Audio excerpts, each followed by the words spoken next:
everyone, this video is going to show you how to make a quick and easy and cost-efficient, very cost-efficient actually, Father's Day gift. I personally have 4 fathers to give some love to for this Father's Day. I have my real dad, my stepdad, and my father-in-law, which is actually a new addition to our family as of this past February.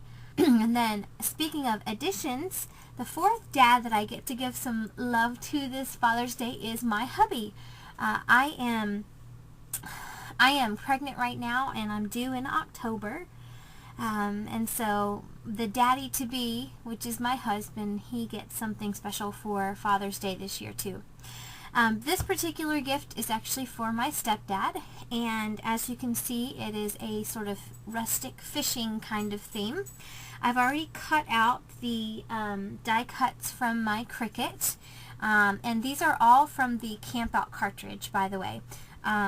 Actually, all of the cuts except for this one. This particular one is this little fisherman.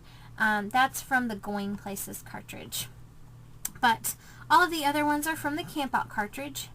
A little fishing pole, little fish. And if you have men in your life who like the outdoors at all whatsoever, which most boys like the outdoors, I would definitely suggest that you get this cartridge because it is just, it's awesome. It's a really awesome cartridge.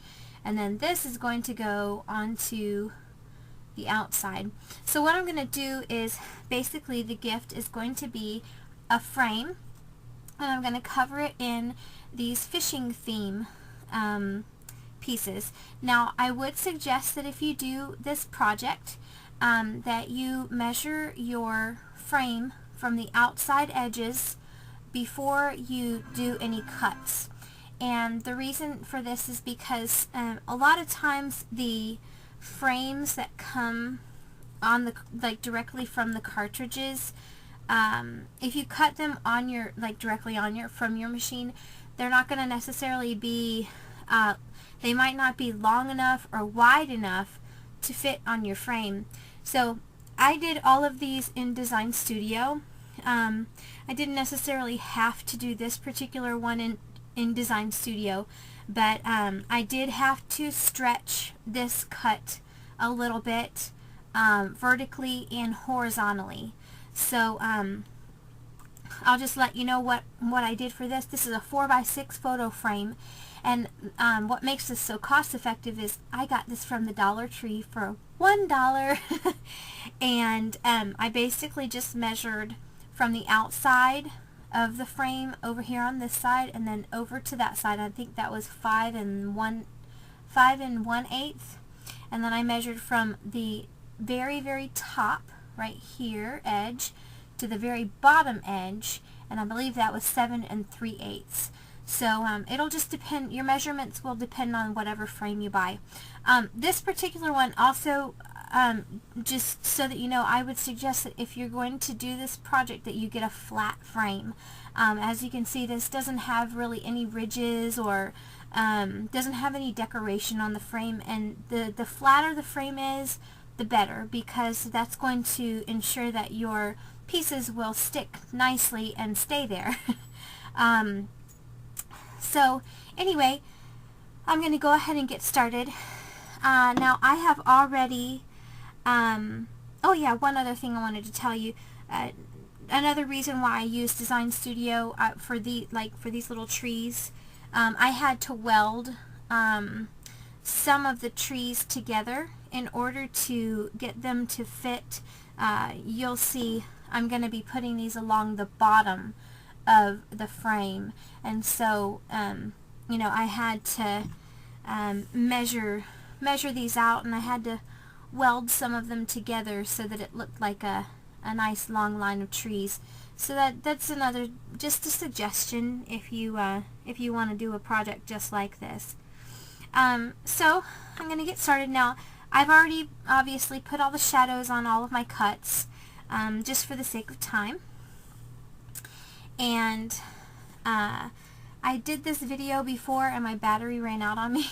So I have already inked the edges of my wooden outside frame, and I don't know if you can see that very well, but I've also done some little lines with my zig pen, my .01 or my 01 zig pen. I think it's the smallest one. I did that in black, and I just did some, some lines to kind of show wood grain or make it a wood grain look. And then I also used my walnut stain distress inks along with a dauber, and I just put it on a scratch piece of paper like this. You can see the outline. I just put it on a scratch piece of paper and just inked away. I've already got the adhesive on this this frame, so I don't want to stick it down again. So I am going to go ahead and stick my frame onto here, and I hope that this video is not going to be too long. Oh, I think I have it the wrong way. There we go. Alright, so I'm just going to stick this down.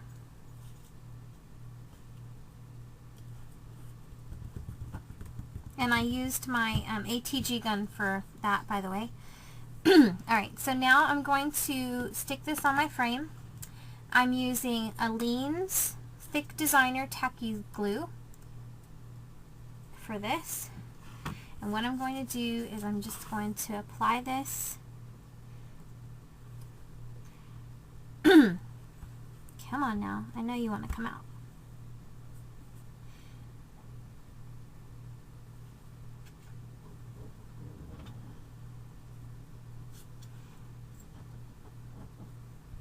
I love this glue because it's perfect for projects that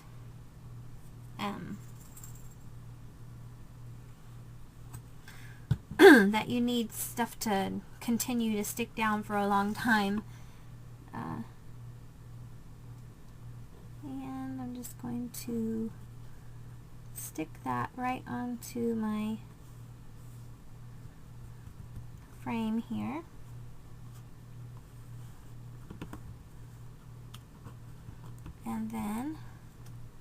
And this dries clear, by the way, so if you use this Aleene's Tacky Glue, don't worry about it not drying or anything like that. Now for the trees, I'm going to actually go ahead and apply the glue onto this wooden part instead of to the trees, because I don't want any of that glue to show. I mean, I don't want any of the glue to be applied to the back of the trees that's not going to be stuck to something. I don't know if that makes sense to you or not, but makes sense to me. And there. Okay. Now I'm going to glue my little fishing guy.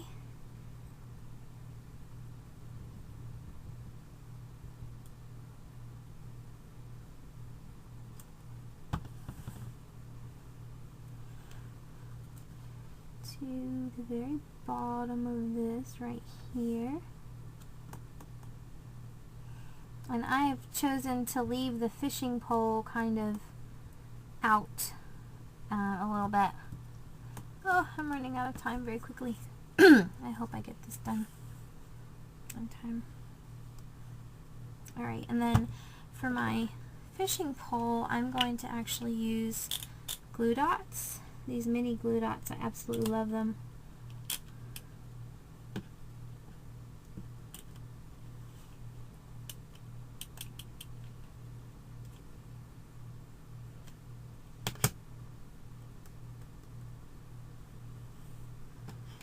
Okay, and I think I'm going to just use this tacky glue on the top part since it's so thin. Normally I probably would have just run that through my my Xyron machine, but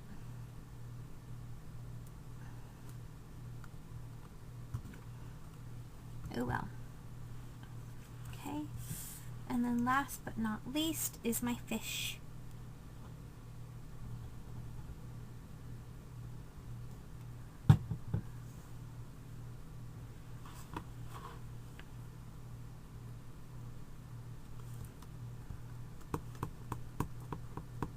And there you have it. It's a little frame, fishing theme. So if you have any questions, please let me know. This is very quick. The longest thing the thing that took me the longest was actually the doing the stuff with the design studio and figuring out the measurements. So anyway, I hope you enjoyed this project, and if you decide to make something similar, please post it as a video response. Alright, I'll talk to you guys soon. Thanks for watching. Bye.